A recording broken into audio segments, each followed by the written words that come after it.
জানেন, এখন বহু স্টাডি থেকে জানা যায় মানুষ এখন অনেক বেশি নিঃসঙ্গ এবং একাকিত্ব ফিল করে ইতিহাসের অন্য যে কোনো সময়ের তুলনায়। ব্যাপারটা কৌতূহল জাগ্রত করে। একবার আমি একটা ইসলামিক স্কুলে গিয়েছিলাম অন্য একটা মুসলিম দেশে।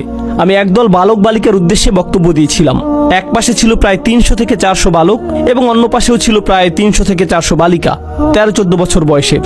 আমি একটা বক্তব্য দিয়েছিলাম, প্রিন্সিপাল এবং অন্যান্য শিক্ষকরাও সবাই সেখানে উপস্থিত ছিল।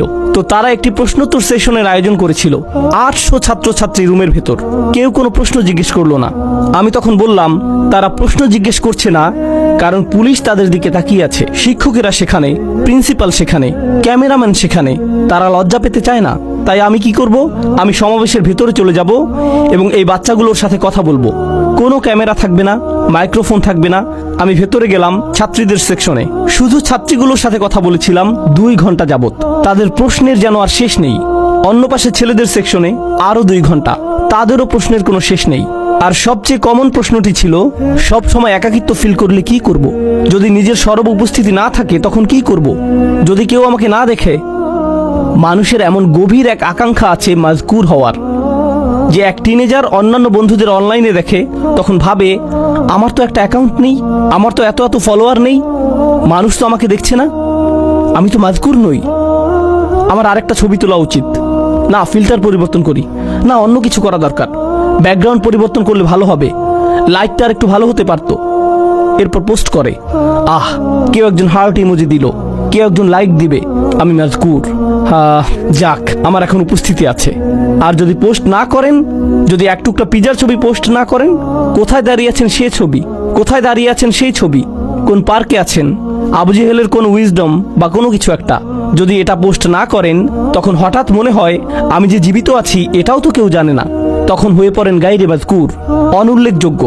যতকাল যাবৎ মহাবিশ্বের অস্তিত্ব আছে তার অধিকাংশ সময় জুড়ে এবং যতকাল যাবৎ মানুষের অস্তিত্ব আছে আপনি ছিলেন গায়রে মাজকুর। আর এমন একটি সময় দ্রুতই ঘনিয়ে আসছে যখন আপনি আর আমি কবরে শায়িত হব, আর কিছু মানুষ আমাদের কথা মনে রাখবে এবং তারা আমাদের জন্য কাঁদবে। এরপর সময়ের পরিক্রমায় আমরা আবার গায়রে মাজকুর হয়ে যাব। আমরা বিখ্যাত মানুষদের কথা মনে রাখি, আমরা ইসলামের ইতিহাসের বিখ্যাত আলেমদের কথা স্মরণ করি। আমরা স্মরণ করি যেমন ইমাম শাফিঈর কথা রাহিমাহুল্লাহ বা ইমাম আবু হানিফার কথা রাহিমাহুল্লাহ, কিন্তু তাদের তো বড় পরিবার ছিল, কেউ তো তাদের পরিবারের কথা স্মরণে আনে না। তাদের অনেকেই আমাদের নিকট এখন অদৃশ্য। আমরা শাসকদের কথা মনে করি না, সেই সময়ের সম্পদশালীদের কথাও আমরা মনে করি না, আমরা ভালো চেহারার মানুষদের কথাও স্মরণে আনি না, আমরা জনপ্রিয়দের কথাও স্মরণে আনি না, বিখ্যাত মানুষদের কথা অথবা তাদের কর্মের কথা আমরা স্মরণে আনি না। তারা বিস্মরণের অতল গহ্বরে তলিয়ে গেছে, তারা আবার অপ্রাসঙ্গিক হয়ে পড়েছে। আর আল্লাহ আমাকে আপনাকে শিক্ষা দিচ্ছেন, তোমরা এই জিনিসের পেছনে ছুটে চলছো প্রাসঙ্গিক হতে, স্মরণযোগ্য হতে, আলোচিত হতে, ফলোয়ারদের সাথে যুক্ত হতে। এই জিনিসটাই ছিল তোমার সবচেয়ে কামনীয়, কিন্তু তোমাকে তো মূলত গায়রে মাজকুর হিসাবে সৃষ্টি করা হয়েছে। খুব শীঘ্রই তুমি আবারও গায়রে মাজকুর হয়ে পড়বে। তারা পুনরায় অপ্রাসঙ্গিক অবস্থায় প্রত্যাবর্তন করবে। চিত্রটা খুবই নিরাশাজনক। কেউ আমার কথা মনে করবে না, কেউ আমাকে জানবে না। প্রসঙ্গত এমনকি যেসব মানুষরা আল্লাহকে বিশ্বাস করে না তারাও স্মরণীয় হয়ে থাকার চাহিদা অনুভব করে। তাই দেখবেন বিলিয়ন বিলিয়ন ডলারের মালিকেরা যারা কোনো কিছুতে বিশ্বাস করে না, তারা কোনো ধর্মে বিশ্বাস করে না, আর তারা মৃত্যুর সময় খুবই বৃদ্ধ, মৃত্যুর সময় তারা নিজেদের সম্পদ কোনো হাসপাতালে দান করে যায় বা কোনো দাতব্য সংস্থায় দান করে দেয়, কিন্তু সাথে একটা শর্ত আরোপ করে, বিল্ডিং এর গায়ে যেন আমার নাম লেখা থাকে, বা আমার একটা মূর্তি তৈরি করবে আর বিল্ডিং এর প্রবেশ পথে ওটা রেখে দিবে। কারণ যদিও আমার অস্তিত্ব না থাকে, আমার স্মৃতি যেন বেঁচে থাকে। আমাকে তবু মাজকুর হতে হবে যদিও আমার অস্তিত্ব না থাকে। এটি এমন কিছু যা তাদের হৃদয়ের গহীনে স্থাপন করে দেওয়া হয়েছে।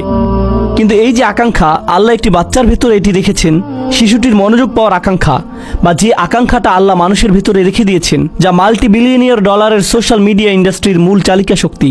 মানুষ যদি অন্যের মনোযোগ না চাইতো, সোশ্যাল মিডিয়ার জন্ম হতো না, এর অস্তিত্ব থাকতো না। এগুলো শয়তানি কোনো মেশিন না, এগুলো শুধু আমাদের আকাঙ্ক্ষাগুলো খেয়েই বেঁচে আছে। আমাদের এই আকাঙ্ক্ষাগুলো থাকার কারণেই এগুলো এদের মতো করে কাজ করতে পারছে। এগুলো আমাদের কার্যকলাপ খেয়েই টিকে আছে।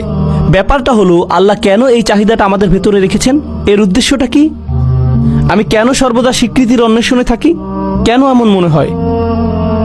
কেন আমার ভেতরটা শূন্য মনে হয় যদি স্বীকৃতি না পাই? জানেন, আমি কিছু একটা ফিল করি যদি মনে হয় আমার কোনো উল্লেখ নেই, কেমন যেন ফাঁকা ফাঁকা অনুভূত হয়। আর আল্লাহ নিজেই এই ব্যাপারটা বর্ণনা করেছেন পরের আয়াতগুলোতে। তিনি বলেন, ইন্না হাদাইনাহুস সাবিলা ইম্মা শাকিরা ওয়া ইম্মা কাফুরা। আমি তাকে পথ দেখিয়েছি, একটা পথ। আল্লাহ প্রতিটি মানুষের ভেতরে প্রোগ্রাম করে দিয়েছেন যে তারা এই জীবনে একটি সফরে আছে। এখন এই সফরের একটি অংশ হলো উপলব্ধি করেন বা না করেন, আপনি সেই সফরে এমনিতে আছেন। ইন্নাকা কাদিহুন ইলা রাব্বিকা কাদহান ফামুলাকিহি। প্রতিটি দিন অতিক্রান্ত হয়ে যাচ্ছে। জীবন একটি সফর। প্রতিটি মানুষ মৃত্যুর দিকে এক পা দুপা করে এগিয়ে যাচ্ছে। আমাদের প্রত্যেক দিন আগের দিনের চেয়ে মৃত্যুর আরেকটু নিকটে। সেই ভ্রমণ স্বয়ংক্রিয়ভাবে এগিয়ে চলছে। এখানে আমার আপনার কোনো নিয়ন্ত্রণ নেই। আল্লাহ ইতোমধ্যে এটা ঠিক করে দিয়েছেন। কিন্তু এছাড়াও রয়েছে আরেকটি সফর। আমার জীবনের সফর নয়, বরং আমার হৃদয়ের ভেতরের এবং আমার মস্তিষ্কের ভেতরের সফর। আল্লাহ চান আমরা যেন আল্লাহর দিকে প্রত্যাবর্তন করার একটা সফর করি। আমরা আল্লাহর কাছ থেকে এসেছি, আমরা আল্লাহর জন্য। আর আল্লাহ চান আমরা যেন ইচ্ছে করেই আল্লাহর পথের দিকে ফেরার একটা সংকল্প করি। আমাদের মাথায়, আমাদের অন্তরে, কিন্তু আমাদের মন অন্য কারো কাছ থেকে স্বীকৃতি পাওয়ার নেশায় বুঁদ হয়ে আছে। এটা অন্য মানুষদের কাছে গ্রহণযোগ্যতা পেতে চায়। কিন্তু আল্লাহ চান আমাদের হৃদয় এবং মস্তিষ্ক যেন সবার আগে আল্লাহর কাছে স্বীকৃতি খোঁজে। আমার রব কি আমার প্রতি খুশি? আমার রব কি আমার ভালো কাজটির দিকে তাকিয়ে খুশি হয়েছেন? আমার এই সেবা দেখে কি আমার রব খুশি হয়েছেন? আমি কি আমার জীবন এমনভাবে অতিবাহিত করেছি যে একদিন যখন এই ভ্রমণের সমাপ্তি হবে তখন তার সাথে আমার সাক্ষাতের সুযোগ হবে? তিনি বলেন, ইম্মা শাকিরান। আল্লাহ মানুষকে এই সফরে এগিয়ে যাওয়ার সামর্থ্য দিয়ে সৃষ্টি করেছেন। আপনি আমাদের প্রত্যেকের জন্য রয়েছে দুইটি পছন্দের বিষয়। হয় আমরা কৃতজ্ঞ অথবা আমরা চরম অকৃতজ্ঞ। ইম্মা শাকিরান ওয়া ইম্মা কাফুরা। চলুন সাধারণ ভাষায় কৃতজ্ঞতার অর্থ বোঝার চেষ্টা করি কিছুটা। যদি আমি আমার ছেলেকে একটি বাইসাইকেল কিনে দেই আর সে বলল, থ্যাংক ইউ, ধন্যবাদ বাবা। আমি তাকে বাইসাইকেল কিনে দিলাম, কিন্তু সে জীবনেও এটাতে চড়েনি। সে বাড়ির এক পাশে এটি ফেলে রাখলো, কাপড় দিয়ে মুড়িয়ে রাখলো। এখন ওই থ্যাংক ইউর কোনো অর্থ নেই। কেন? কারণ সে যদি সাইকেলটি প্রতিদিন চালাতো, পরিষ্কার করত, প্রতিদিনের যত্ন নিত, তখন আমি বলতাম আমার ছেলে সাইকেলের জন্য কৃতজ্ঞ। কিন্তু সে যদি কখনো এটি ব্যবহার না করে ফেলে রাখে, সে যতই সাইকেলের জন্য ধন্যবাদ দিক না কেন, এটা কোনো ব্যাপার না।